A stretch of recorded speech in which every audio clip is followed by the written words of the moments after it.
Hi, everybody. I'm Louise Skittleman, the First Lady of Nutrition, and this is my podcast, the First Lady of Nutrition podcast. And today I have a very special guest whom I believe is one of the greatest pioneers of the 20th and the 21st century. His name is Clint Ober, and he is the pioneering discoverer of a natural phenomenon known as grounding or earthing. And I believe it's one of the most important discoveries in the 20th and 21st centuries, and he's going to tell us why. He was a pioneer in the early cable industry and television, and he has now expanded his horizons to the whole concept of health and healing, and he's now in 15 different countries grounding and earthing people because of the extraordinary health benefits that that very simple and elegant process provides. So Clint Ober, welcome to the First Lady of Nutrition podcast. Well, thank you, Louise. Thank you for your kind words. Well, of course. I first reviewed your book. It was in 2010. I think it was, maybe it was 2009. It's yes. Your book on earthing, which has sold nearly 1 million copies since. And I knew when I read it that this was a discovery that ranked right near penicillin. Yep. That was what you wrote on the comment. That was very nice. Well, it's because I believe it with all my heart and soul. So here's the deal. What the heck is earthing? How do we describe earthing to my viewers and my listeners? Okay. First of all, maybe just a little bit of reference, how I came about all of this. Sure.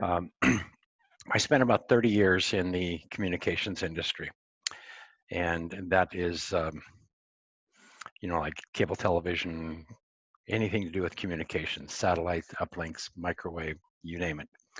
And in that industry, we have to ground everything to the earth, connect everything to the earth.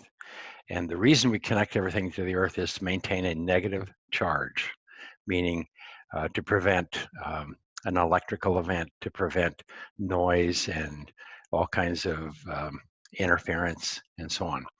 So anyhow, I spent about 30 years in that industry, and so I took grounding for granted. It was just part of life. But most people outside of the communications industry don't think too much about grounding. Electrical people think about it more in the way of lightning prevention, safety than anything else. But in the communications industry, it's a lot more technical. So anyhow, I just had this working knowledge of it, and in about 1994, somewhere back in that time frame, I went through an event where I decided to retire, had a life-threatening event, and as a result, I decided that I didn't really want to stay in the, in the commercial financial world industry at that point. So I took off, and I spent about 4 years just driving around the country trying to figure out what I wanted to do with the rest of my life. I was only 50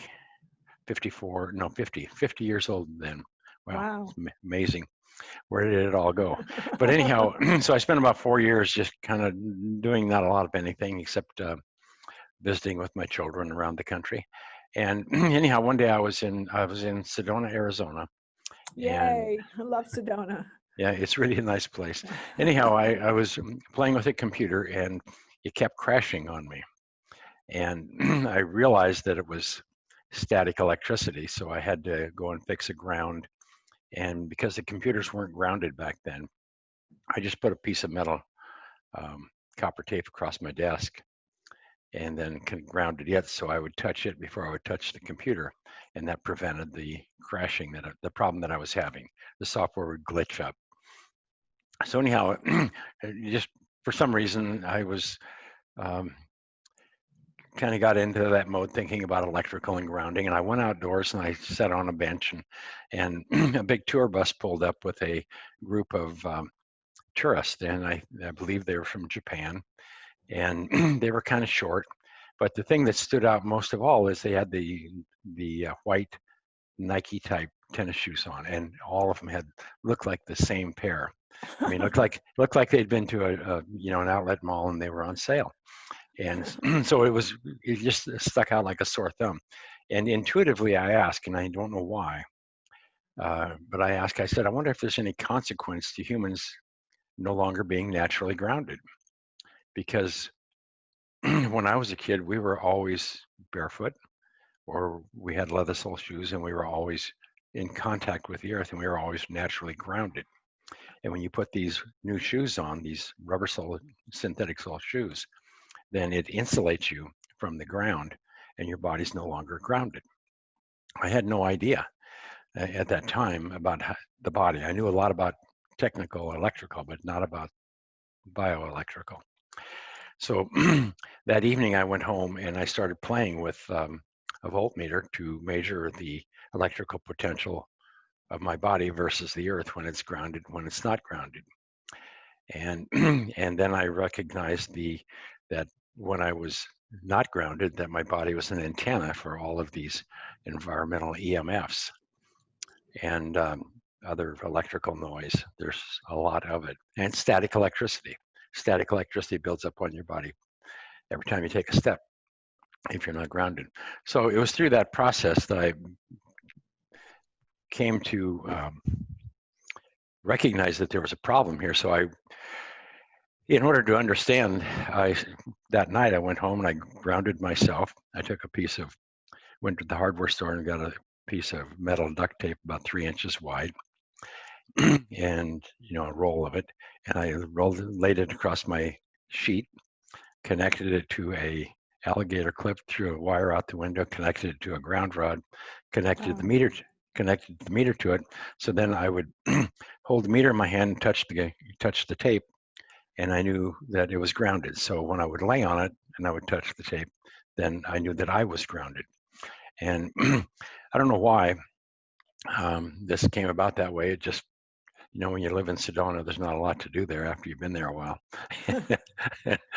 And so, except for hiking and playing. But anyhow, that night, I was playing with the voltmeter, and the next thing I knew, it was morning, and the voltmeter had fallen down by my side, and I'd slept all night. And the significance of that is, I'm a Montana cowboy. I had every kind of pain in my body that you could think of, either from just the things we did when we were young, skiing, tennis, you name it. So I had a lot of pain, a lot of health issues. And but anyhow, that night, normally for me to go to sleep, I had to take Advil or some kind of a pain med. And then in the morning I had to drink coffee and take some kind of thing, to get up and get going. But anyhow, so to fall asleep like that was, wow, so then I recognized that, okay, the EMFs or the environmental electric field, something in the bedroom were causing me not to sleep. So by grounding, that eliminated that. And so then I was able to sleep. And so over a couple of days, I went and grounded a couple of friends of mine. I said, hey, you guys, you got to try this, because everybody has sleep problems. And so epidemic. It's epidemic. Yes. So I grounded them, and then about 2 days later, one of the guys comes over and he says, do you think this could have anything to do with arthritis? And I says, no, I don't think so. I think it's just sleep. And then all of a sudden I recognized that my pain, because I had chronic pain, it started to subside. And whenever I was grounded, the pain would just totally disappear. And when I would get ungrounded, a few hours it would start coming back up. So then I recognized, okay, there's something going on here. I didn't understand it. So I started to spend a lot of time doing research. Back then we had AOL, and it was very challenging to get much on the internet. So I ended up going down to the University of Arizona in Tucson and asking questions and trying to find out, what grounding, when you ground the body, how come the pain goes away? How come you sleep better? Well, nobody knew. They thought I was kind of, they didn't quite understand what I was talking about. But anyhow, I kept playing with it, and then I started recognizing that it's really significant. It does work, and it does work on other people. And so I said, we got to find out what this is all about, because nothing in the literature that even discussed it, except for when you do open heart surgery or do surgery, then the patient has to be grounded to the earth in order to prevent the static electricity, or otherwise you'll create a cardio event if the static electricity gets into the skin. So anyhow, I I loaded up my RV one day and I said, well, I'm going to go out to California. And I went to UCLA and I went there and I asked them, I said, because I figured they would know. And I went there and talked to the sleep lab and a few people there. And they said, you expect us to believe that somebody's going to drive a nail in the ground, tie a wire around it, tie it around somebody's toe, and they're going to sleep better. They said, get out of here. You're nuts. And, but anyhow, we did have a little fun playing, bantering back and forth. But they indicated that, yes, to do a research study would take, maybe up to $5 million. It could take 5 years. And then there's no assurance it would ever get published. And I said, well, this is more, this is too simple. We need to move forward with it. And so anyhow, I went out and I decided with a couple of the kids that I'd met that had, they were trying to get their doctoral papers or whatever. And so anyhow, they helped me design a study where we grounded 60 people. 30 of them were grounded, 30 of them were not grounded. And it was really interesting because I couldn't get any help from the medical industry, and I couldn't get any help from doctors or anybody to either line up subjects or whatever. But one day I was getting my hair cut, and we had to round up the subjects after we had the study designed. We had to round up the subjects, so didn't know how to get them. So one day I was getting my hair cut at the beauty salon, and I heard these ladies talking about pain and couldn't sleep. Huh. And so I went up afterwards and I talked to the lady who owned the place. I said, I'm getting ready to do a study and I need people who have pain and can't sleep, or people who can't sleep. And she said, honey, don't worry about it. How many of them do you want? And so between her and a half a dozen other beauty salons, we rounded up about 60 people to participate in the study. And then we had a nurse that would go out and interview all of them and get it all organized. But anyhow, my job was to go out and ground them. And so what I would do is I would go to each home and I would measure the electric fields, because in my mind, I thought it was more about electric fields and environmental noise. And so anyhow, we would, one morning, I went to a gentleman's house and he had severe flaring arthritis. He had cardiovascular issues. He just had all kinds of, and he was pushing 80. And I went into his bedroom, and his bedroom, he had no electric fields in his bedroom. He had no lamps. He had one on the other side of the room, but it was an adobe home with a brick floor, and the bed was on a metal frame, which was connected to the brick floor. So it was basically, there was no electric fields. And I thought to myself, this is terrible, because, I'd have them sit on the bed, measure their body voltage with the meter. And I said, this is terrible, to myself. I said, because this guy's not going to get any results. He doesn't have any noise in his bedroom. So anyhow, I went about the study and connected, put them together, put a bed pad underneath of a sheet. And then for 30 days, he slept on it. And then the nurse would come back later. The lady who was in charge of the study came back later and do interviews and so on. But anyhow, that afternoon, I went to another house, and these were both live pads. Half the pads were not working, half the pads were working. But I went to another house, and it was a lady, and she was about 80 years old, and she had flaring arthritis and just lots of pain. And she couldn't even hold the probe when I wanted to measure the body voltage or the electric fields that were charges on her body. So what I did is I put a patch on her hand and I connected it to the meter, and then the meter was connected to the earth so that I could tell what the electric field effect on her body was. So then then afterwards I took the pad, the ground pad, and put a patch on the other hand so that I could measure the effect of the grounding. And so anyhow, a few minutes later, she said, do you think there's any chance that, or she said, this one's working great, this one's not working. And I said, well, that doesn't make sense. So what it was this one is connected to the meter, this one to the ground. So I took them, switched them. And a few minutes later, she says, now it's working, meaning that her pain had come down just from patching. And so that kind of got my attention.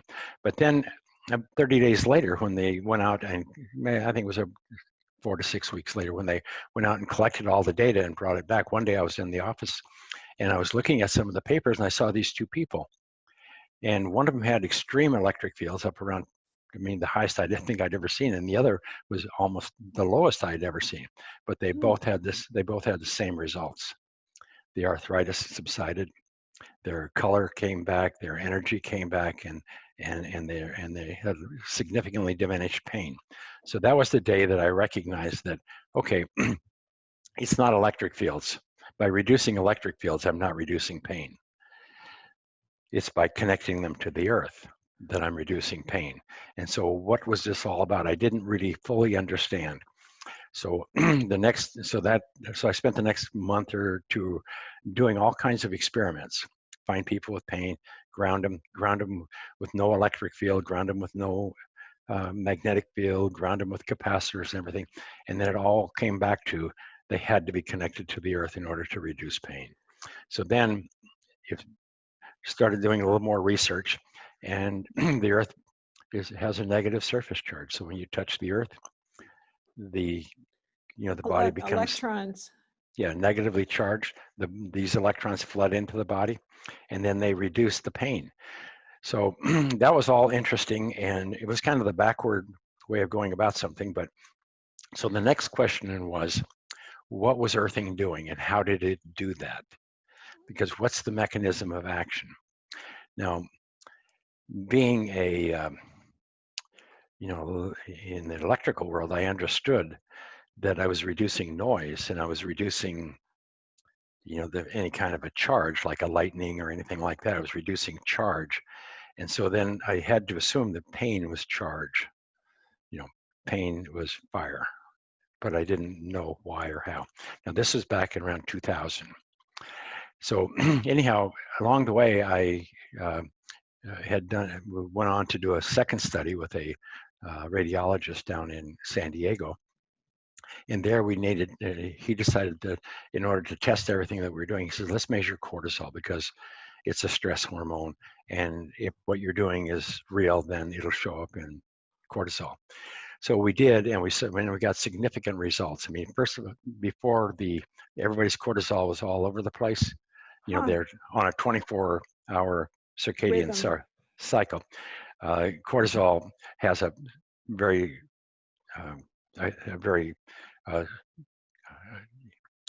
established curve. I mean, on the 24-hour circadian cortisol secretion profile. Yes. Right. So anyhow, before everybody's was all over the place, and we measured the cortisol every 4 hours for 24 hours, so we could see what was going on over a 24-hour period. Then 6 weeks later, same thing, and we ended up. In the 6 weeks later, everybody's cortisol synchronized into a perfect uniform pattern. And so we knew that it was quieting the nervous system and reducing the fight or flight or the sympathetic.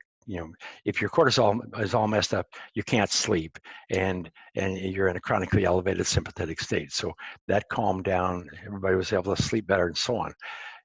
But what we recognized more than anything was at 4 a.m, there's this big spike in cortisol when the people are grounded. Interesting. Now there's no light in the environment at that time, there's no noise. So it could only have been one thing, the amplitude of Earth's electric field, because it's dynamic, it changes throughout the 24-hour cycle. And so at 4 a.m, the sun's starting to come up, and there's there's rhythms on the Earth, and there's energy fields on the Earth. So that's when you would first get some effect from the sun coming up in the morning.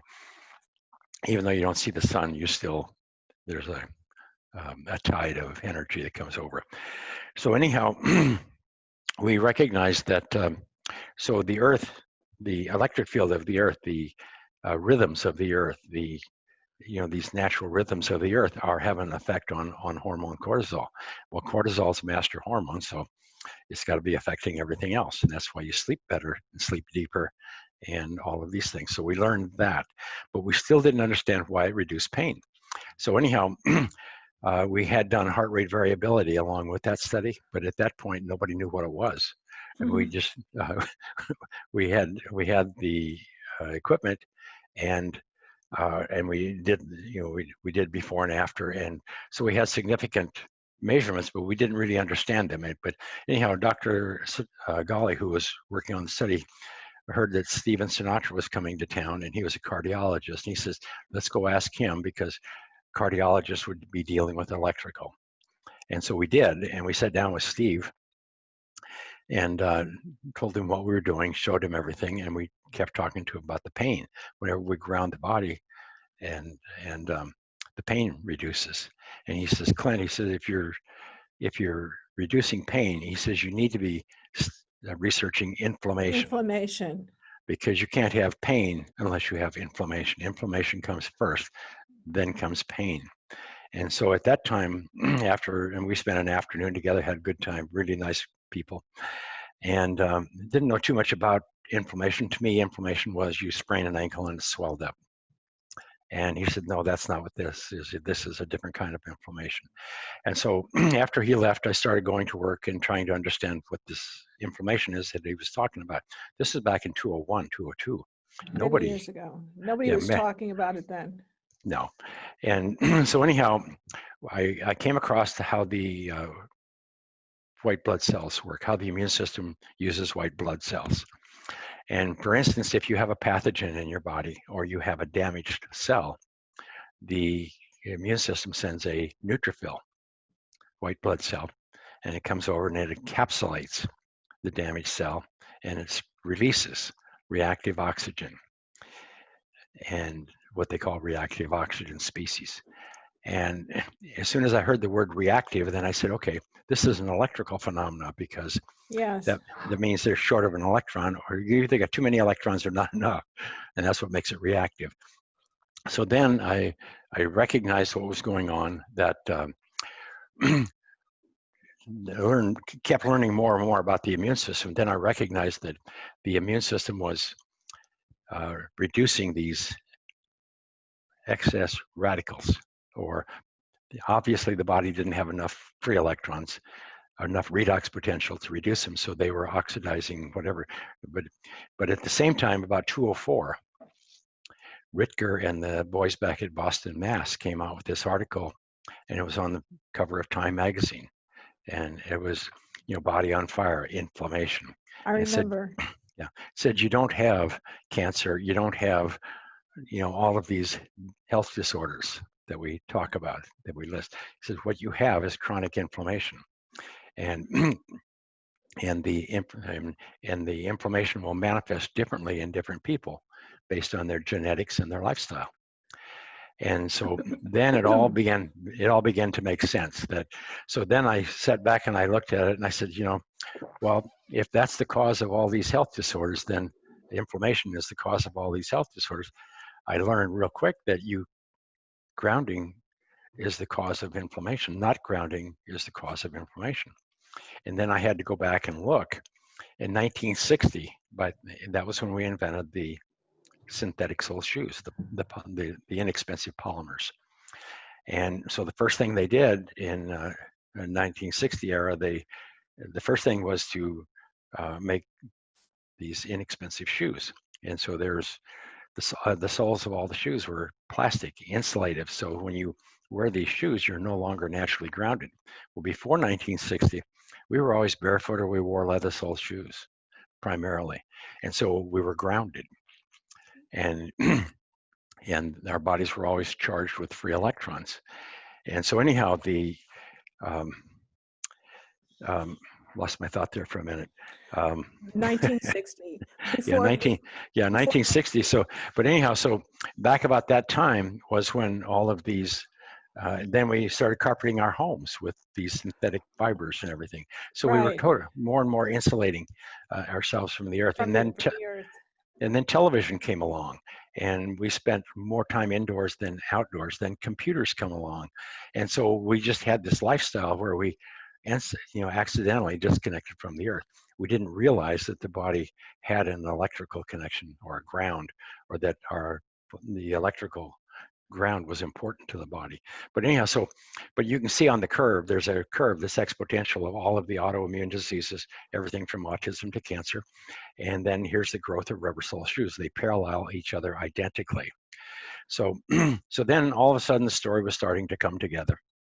And so we kept doing studies. And because everybody said, well, let's go do a study on this, let's do a study on that. And they said, nobody's going to believe it until you have a dozen studies. Well, over the last 20 years, we produced 24 studies. Now they still come out and say, well, you need more research because this just isn't a big enough body of work. I said, excuse me, I don't care. It's, this is self-evident. If you have pain, go put your hands and your feet on the earth and it will go away. You tell me. But anyhow, so, but now we do have a lot of clinical studies going on, but this is away from us. So we're not, all we did was produce the proof of concept studies that no matter what you do to the body electrically, I mean, ground the body, it affects everything in the body, from your brain waves to your muscle tension to your fight or flight system, everything. And so anyhow, that's how we discovered, and it took us 8 years to figure out what the mechanism of action was. So the mechanism of action is very simple. You touch the earth is negative, so, and it has a reservoir of free electrons. That's why we ground everything electrical to the earth, is for the electrons from the earth to travel up the wire and reduce charge in an electrical appliance or lightning or anything else. So that was the fun part of it. The unfun part of it was, the fun part was we had discovered something very significant. The unfun part was that nobody knew about it. And so we had to start, continuing the research, and I learned so much along the way. One of the main things that I learned was, in the beginning, we were grounding primarily women with lupus and MS. Autoimmune illnesses. Yes, and they showed up because the rheumatologist said, here's a couple people you can have because I can't help them. And with MS, they back then they were telling the ladies that, if you have MS, it doesn't get any better. So be comfortable, get you a nice adjustable bed and a big TV screen, and it's not going to. And this was, it was tragic. But anyhow, I didn't know any better myself. So anyhow, but the thing that was most interesting is, as soon as I would ground one of these ladies, and especially those that had severe MS, with the pain, and a lot of the myelin sheath had been eaten away. And as soon as you would ground them, within 30 minutes, all of a sudden they would calm down, their color would come back up, pain would stop, and then they would get a little bit of composure and control over their limbs that were in trouble. And so, and the same thing with lupus. As soon as we would ground somebody with lupus and they would have a flare going on, then it would calm them down. The flare you could feel the cooling effect of the flare coming down just by grounding them with an electrode patch and a coil cord to a ground. And so anyhow, this, the thing I learned most of all about that was, as time went on, one day I asked one of these ladies, I said, what happened in your life prior to MS manifesting in your life? She said, I don't know. And I said, you weren't born with it. So what happened? And she said, I don't know. And so anyhow, I was grounding her area and living room and stuff. And all of a sudden she said, oh my goodness, she said, that's when my husband died, and this happened and that happened. And then I kept, for some reason, I kept asking, every time I would come across a new person, I would ask them what happened to cause this to manifest. And every single time it was about loss. They had a great loss in their life. It could have been a child, it could have been work, they lost their house, it could have been any number of things. And then I started learning about how the hormones work, and how the fight or flight, and cortisol, and so all this was starting to make some sense. So a lot of these people had, what was creating this inflammation? We knew that not being grounded didn't cause it, but it didn't prevent it like it normally would, but there's something causing this inflammation. So we found that in a lot of these, especially young women, they had experiences that they went into a chronically elevated sympathetic state, meaning, and then the cortisol started to run, and then their adrenals, their parasympathetic, which is hormone based, the sympathetic is responding to everything environmentally and mentally, and the parasympathetic is trying to modulate all of that and maintain you level so that you can determine whether to run or fight. But eventually the parasympathetic, your adrenals become exhausted and it can no longer respond, and then the sympathetic overdrives, and then that creates pain, which creates anxiety, irritability, and eventually more inflammation, more pain, which creates more pain, and it's a vicious cycle, and it ends up to a large degree anxiety, irritability, and depression.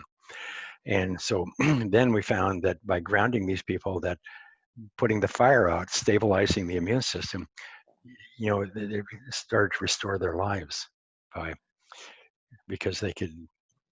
I can't explain all of it; it's not my field, but these are just observations. And so let me just say this, and thank you for being so articulate. Then it seems to me that people in this day and age that are exposed to all kinds of environmental assaults have an immune response, or I should say have a hormonal response. I mean, when you're exposed to EMFs, your body, it secretes something like 10 or 12. I think it's up to 20 stress hormones. So the reality is you don't even have to have experienced, God forbid, that kind of a loss in your life. You're just exposed to living in the 21st century. You've got the glyphosates, the EMFs, the nano aluminum. So it just boils down to the fact that everybody, as much as possible, needs to be grounded. But how do you get grounded if you don't have access to the ground? I mean, some people live in a northern climate environment. Some people live in an apartment building. What can you do to ground yourself to remain healthy without having access to the outdoors? Yes. Okay. That's a good question. I will say that the inflammation belt, you may have heard this term, but the Canadian border area, the states around the Canadian border, all the way around the Earth, that area, that latitude, is called the inflammation belt. And when you think MS is very prevalent there too, I think. Yes, and it's because nobody ever touches the Earth. They're wearing big insulated boots all winter, and very seldom do you ever get a chance to even go outdoors and stand on the earth barefoot. And so anyhow, so there is something there to be said for that. Yeah. So, and we see a lot of it, especially up in Canada. So anyhow, when we were doing our studies, we had to make ground planes. The first ground plane that I ever made was a mat that was 12 inches wide, 24 inches long, and it was a piece of conductive cloth that we bonded to a piece of felt. And then we'd put a alligator clip on it and connect it to a ground rod or to a ground, put it underneath the sheet and tell them to go to sleep, and then we would do our results. And sometimes we'd make them bigger, sometimes we'd make them smaller. And what was interesting, and then sometimes we would just use patches, electrode patches, like a cardiac EKG patch, and connect it to a meter so that we could measure, connect one to the ground, one to the meter, so we could measure, the whatever's going on in the body. And so, and then we would make sheets. We would make mats that you put on the floor to put your feet on, that you could sit on. All these things in our various states. But as we were doing the studies, people, sometimes it was the researchers, and most of the time it was the subjects. They all wanted to keep their mats. They all wanted to keep whatever we were doing, and then they wanted them for their relatives. So this was an accidental business. Yes. I never in my life ever thought that I would be in a, related to a commercial enterprise again at this point. Yeah. At this point in your life. Yeah. And you're 75 years young. Yes. Yeah, I'll be 76 in July. Bless your heart. Yeah, it's coming up. Anyhow, anyhow, so we started, when we would do studies, then we would have excess material. And so we started, accidentally, we ended up ordering product and making product and started grounding people. And then it just took off kind of on its own. There was a fellow by the name of David Wolf. I think a lot of people have heard of David. Um, he invited us to one of his longevity conferences and started telling people, and we started grounding people there. And then all of a sudden, there was just this huge demand for product. So we had to start doing a lot of research, trying to figure out what's the best product, what would work, what's affordable. And I remember one of the ladies I was talking to at NIH, and she said, "We understand what you're doing." She says, "But before you go out there and start making claims or start doing anything," she says, "you have to have something that is no cost and something low cost, and give people a solution. I mean, a no cost, low cost solution, so that people Yeah. can do something." And I said, "That's great. The no cost is go outdoors, take your shoes off, and put your feet on the ground. on the earth. Sit on a chair if you have to. Um, in the summer, be careful of the sunlight, but in the winter, get all the sunlight you can." And so that was the low cost, and the no cost.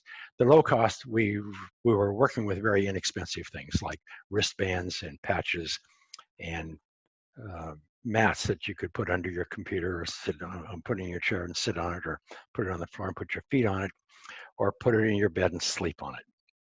And so we had something at that time, $50, I forget what it was, but so everybody, and we sold millions of those things. And I'm embarrassed to tell anybody how many were sold, but we didn't market them. And you remember that it was just kind of, it just took off. It just grew organically. So Yeah. can people still get these today, Clint? And if so, Yes. where? What is the Yeah. website? Earthing.com Simple is enough. the simplest one, and groundtherapy.com. These products are both on both sites, Earthing and Ground Therapy, and they're the simple mats and the simple sleeping mats, and they're anywhere from $59 to $129 or something like that. And it's ridiculous because you can't really make any money in these small product type things, but yet they're, on the other hand, you have to keep the prices down where people can afford them, or the common people who need it the most can afford them. And so that's what we try to do. And yeah, it's call them, go to the websites, and to understand it better, and to make sense of what I'm talking about here, you do want to, if you get a chance, watch the movie. And what is the name of the movie? It's the Earthing movie. The Earthing movie. Yeah, very simple, and it's on YouTube. It's free, and there's no commercials throughout. Oh, So, blessings. That's a blessing. Yeah, and it has everybody from Stephen, Dr. Sinatra, Great to guy. yeah, Marielle Hemingway. Yeah, Marielle's in it, and just a host of people that provide a nice story and give a good understanding. And there's some subjects in it, or some people who had MS, lupus, and chronic health disorders. Yeah, it's just everybody. It's very authentic, is what it is, and and the people are all credible people. Everybody from a person with a 30, 40-year background at the FDA and environmental health to housewife trying to keep her life together. So what are the most dramatic, if you were to give me maybe 3 of the most dramatic health histories of people that have used the patch, the mat, or the wristband, what would be most dramatic? You've worked with children, with autistic children, you've worked with people that have autoimmune illnesses and probably some degenerative diseases along the way. And Right. how long does it take for people to get results would be my other question. Okay, the thing we have found is the younger the people are, the more, they're fairly healthy. I mean, they have resources. And so when you ground them, it isn't as noticeable. They don't notice as much because they don't have a lot of the pain issues. But on the other hand, the older people are, the more compromised their health is. They'll have pain, low energy, fatigue, all these things. So, and a lot of them are their health is, I mean, they're suffering from, their health is very compromised. And so it's like, I try to say that, like, if somebody is healthy, they'll be centered in the center here. But if somebody's health is really compromised, I mean, over here would be death, over here would be, perfect health. So people are floating in between here. People whose health is the most compromised, they are the ones who recover the fastest and come back the strongest. And that would be MS, and a lot of the elderly. Wow. Yeah, I mean, it's just, and sometimes it's no more than just using the patch. But anything, we cover everything from peripheral artery disease to anything that's cardiovascular related to, Well, any, the heart is such an electrical organ, and I think yeah, people forget that the body is actually electrical. It may be biochemical, but there's this electrical component that you're obviously tapping into. Would I be yes, correct in saying that? yes. That's one of the main discussions we're having now with some of the researchers, that when you ground the body, these free electrons are kind of like nutrition. I mean, they Oh, they enter, yes. they They're- energize the body. I mean, they increase the ATP, and so you just instantly, without any food or anything, you instantly have more energy. You come up, and so what Earth's electrons do is they excite the electrons in the body of the other electrons, and they're more ready and able to do work, which to us is feeling good and energetic. Um, yeah, it's kind of if you have surgery, okay, and you put an electrode patch here, that would be a hot burning pain. That would be what we call the Vicodin pain. You put a patch here, you won't experience the Vicodin pain. You'll have pain, but it's that pain that don't bother me, don't let me heal. But the pain that when you have a tooth pulled, you have that hot burning pain, or that pain does not exist when you're grounding. It cannot exist because that's oxidation. That's oxidative pain. So simple and so elegant, this whole premise, this whole mechanism. Yeah, So yeah, in the and we'll conclude with this, but it just seems to me from what you've been talking about with your remarkable uncovery of this natural phenomenon that was part and parcel of the human evolution until the 1960s, that we've kind of gone astray, and that the diseases that we experienced in the early 20th centuries were really diseases of infectious disease.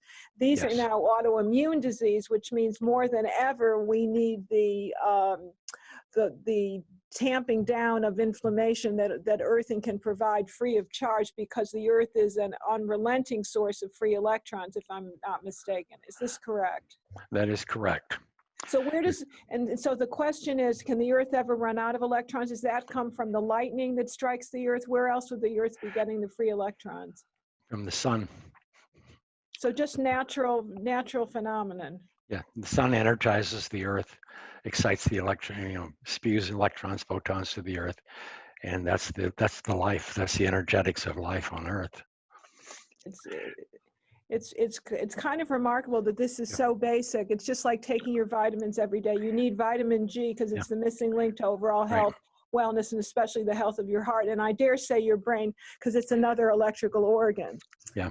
So And is there a book that you updated, by the way? Or is there any other book besides the one written in 2010 that I had the privilege of giving you an endorsement for?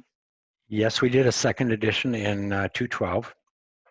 Updated it with a bunch of the research, and that's the last of the books. There's all the research studies are listed at the earthinginstitute.net. There's about 25 peer-reviewed published studies there now, and then anything of significance is published there. But one thing I want to say that is people need to always remember that health is the body's most natural state. If you don't have health, then something you're doing or something in your environment is compromising your health, compromising the immune system. Because if your immune system is strong, doesn't matter what's going on, you're going to have health, because it's about one thing: restoring the body to health every day. It takes the abuse, whatever, but every night it restores the body to health. And to confirm this, all you have to do is look at the animals who live in the wild. they live pretty much in nature, the laws of nature, just nature, but they don't have cancer. They don't have uh, heart disease. They don't have lupus, MS. They don't have autism. They have none of these modern health disorders. But the animals who live indoors with their owners manifest the same health disorders as their owners. So this is environment, and environment is more than just the air you're breathing. One, in this case, it's that we've insulated ourselves from the earth, but it's also our food. It's also our water, our air, and our thoughts. We have to back up. We have to go back out in the woods for a little bit and just sit and kind of come to terms with all of this. Nature. Yes. So, nature. So Clint, I want to thank you so much. You are a wealth of information, and I want to thank you for all of your pioneering discoveries, uncoveries. And all I can say is, Clint, may you live till 120. That's my wish for you. I mean, you're still going strong. I mean, you're a remarkable example of your message. You walk the walk, talk the talk. I know because you've been a guest at my home. And all I can tell everybody is to get on the vitamin G bandwagon, because there's something remarkably simple, elegant, and healthful about the power of earthing and grounding. And it's something that everybody can take advantage of. So visit earthing.com, look at the Earthing movie. And the name of your book, once again, is? Earthing, the most important health discovery ever. And let us say amen. Thank you so much. Amen. Thank you. Thank you, Anna Louise.